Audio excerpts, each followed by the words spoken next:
We are looking at how to pronounce these words and more confusing vocabulary. Stay tuned to learn more pronunciations. In British English, it is said as ears, a silent H.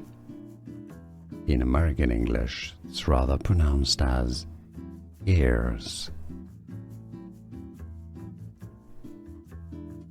We are looking at how to pronounce these words and more confusing vocabulary. Stay tuned to learn more pronunciations.